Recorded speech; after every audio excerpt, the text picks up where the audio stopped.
Hey, what's going on, guys? This is Bacharya back with another video, this time on the de Broglie relation. So, if you have interest in quantum mechanics, you may know that there is one thing central to quantum mechanics, that is the wave-particle duality. Yeah, the photons that we see or have heard or read in physics books, which are the quantum of electromagnetic radiation, which was this hypothesis was given by Sir Albert Einstein to prove his photoelectric effect, behave as a particle, but Maxwell said light behaves as a wave. So there was a contradiction between these two ideas, but later it was proved that light behaved both like a matter and a wave. So that was the wave-particle duality of light. But de Broglie said that if light, which is a wave, behave like a particle, why not particles, which form matter, act like waves? And if you think for a second, that sounds perfectly true, and it is, but how do you prove that? Or before that, is there any relation to find the wavelength of a particle? Means particles are extremely localized, so they don't have wavelengths. So how does this whole thing sort out? So let's take a look at the mathematical expression of the de Broglie relation, and then we shall move on. Saying matter behaves like waves is revolutionary, but do you have some formula which you can use to represent that? Yes, you have. This is the de Broglie relation, which Louis de Broglie came with.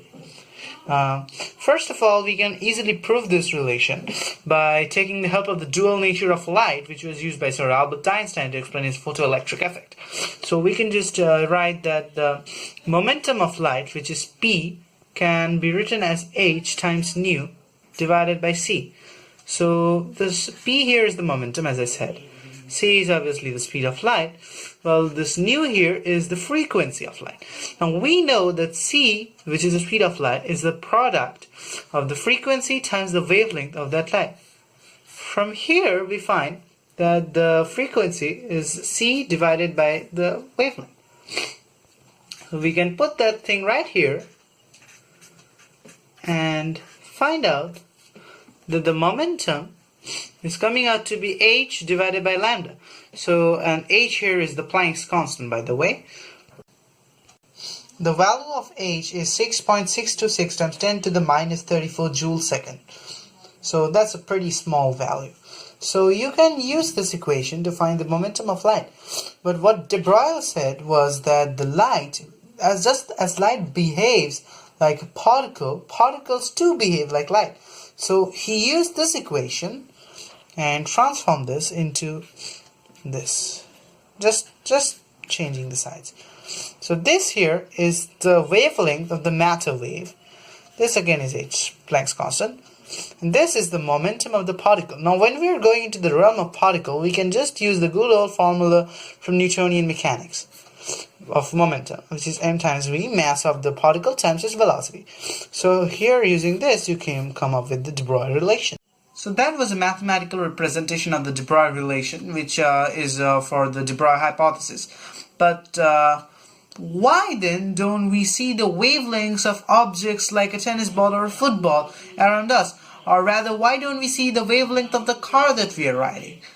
Because they should also have wavelengths, right?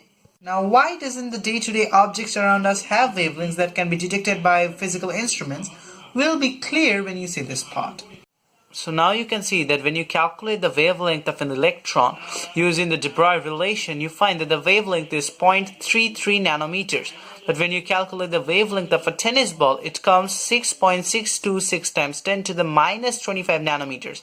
Now, as you know, 0.33 nanometers is much greater than 6.626 times 10 to the power minus 25 nanometers.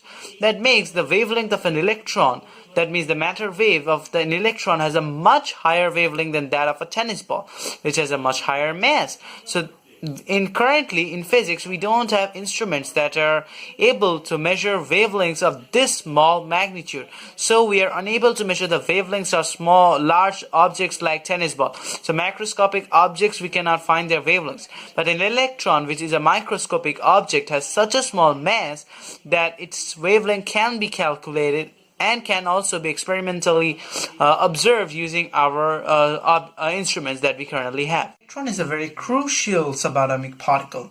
It was used even to prove this de Broglie relation.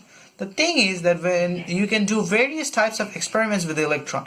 One is the double slit experiment.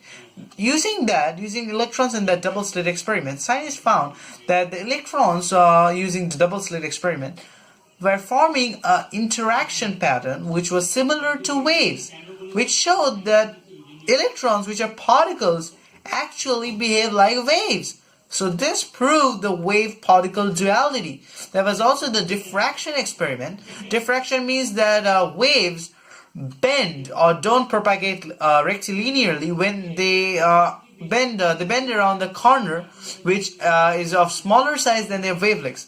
So scientists saw that electrons did the same thing. They bend around objects which have a wavelength less than the wavelength of their matter wave. Now, this is similar to the wave structure, right?